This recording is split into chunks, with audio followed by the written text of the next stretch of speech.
So you've, for many, many years, including currently, have spoken very highly of France. You love French history, French culture. I think this situation, this historic wrong that's been done, is,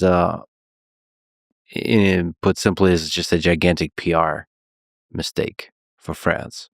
There's no entrepreneur that aspires to be the next Pavel Durov, to create the next Telegram, sees this and wants to operate in France after seeing this. There is no justification for this arrest.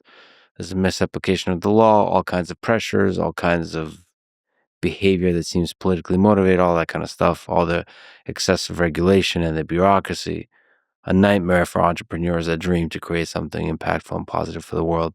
So what do you think needs to be fixed about the French government, the French system, and then zooming out, because you see similar kinds of things in Europe that could enable entrepreneurs, that could reverse the trend that we seem to be seeing in Europe, that is becoming less and less friendly to entrepreneurs. What can be fixed? What should be fixed? I think the European society must decide where they want the ever-increasing public sector to stop increasing. What they think should be the right size of government. Because today, if you take France, for example, which is a beautiful country with a lot of talented people, but public expenses are 58% of the country's GDP. It's maybe as much or more than in the latest stage of the Soviet Union. So you have this disbalance where you have many more people representing the state as opposed to people trying to bring the country's economy forward by creating great products and great companies. The startup field and my field, social media field, has been affected by it immensely. There was one great startup in this realm in France in the last 10 years. It was a location-based social network. Was eventually sold to Snapchat, but before it was not sold, the founder asked me whether he should sell. I told him never sell. You have a great thing going. You have lots of users. You have organic traction in many countries. And it's the first of this kind success story in France. But then he sold anyway in a couple of weeks. And later I met him. He's trying to do a new thing now. I met him and I asked him, I was trying to understand what went wrong. And one of the things he told me about is that while he was trying to run his company, competing with Facebook, Instagram, Snapchat, having all this pressure from investors, trying to hire the best people and persuade them to go to Paris. And he did a great job, by the way. But while he was trying to do that, he got also attacked by some silly investigation, again, involving the data protection issues, which lasted forever and was gradually sucking blood of his team and his company. Constant interrogations, disclosure requests. And this is a young company. Mm-hmm. It significantly increases the level of stress, and at some point, I think the pressure was too much. He decided I'm gonna just sell it. Eventually, it turned out that there was no issue. The investigation ended, as far as I understand, with no charges. But such investigations, they have a price, they have a cost. And unless the society realizes the cost of projects, of companies, of startups that are never created or are sold to the United States at the very early stage or other countries, resulting in decreased economic growth. Things won't change.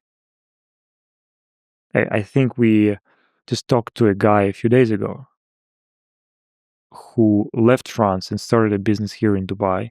And one of the reasons he had to leave France is that the government started an investigation on his company and they frozen his bank accounts.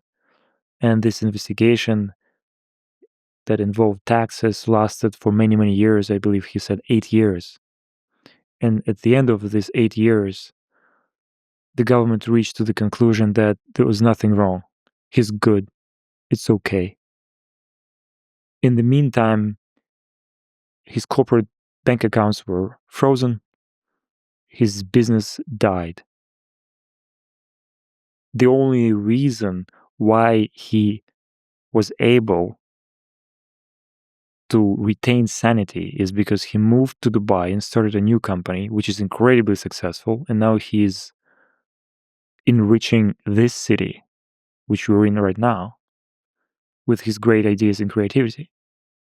And by the way, having interacted with him, there's like a fire in his eyes, the human spirit that fuels entrepreneurship.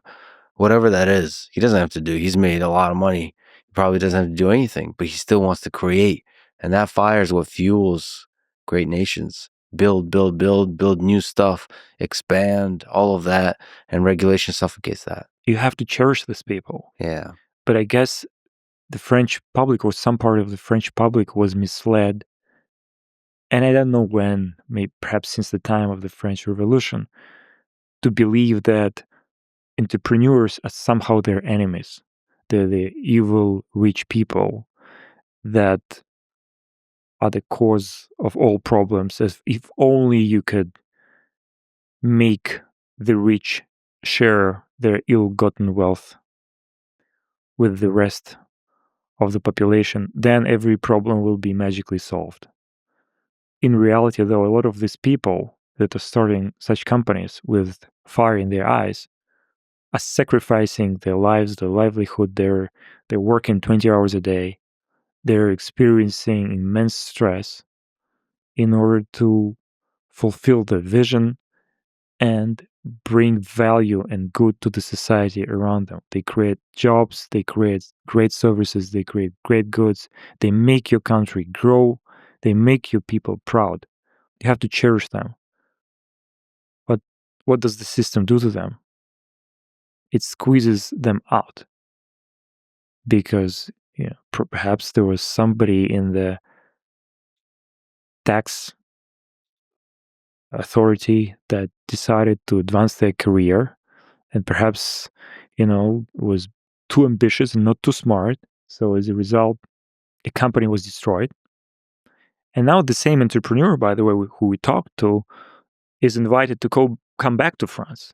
He's being offered really good terms. He said, you're going to open this new venue on Champs-Élysées. We're going to give you the best location. We're going to fund part of it. Tax breaks. And he said, never. Just forget about this. It's impossible. I'm not coming back to France. He's traumatized by the experience. And he's French. He was born there. He has a French passport. So unless things like this change, France will, and the rest of Europe, will keep struggling with economic growth, with budget deficits, with unemployment, and all the other relevant social and economic metrics. Yeah, it's heartbreaking. Me, as many of these nations, I appreciate the historic and the cultural value, and I hope Europe and France flourish, but this is not the components that are required for flourishing.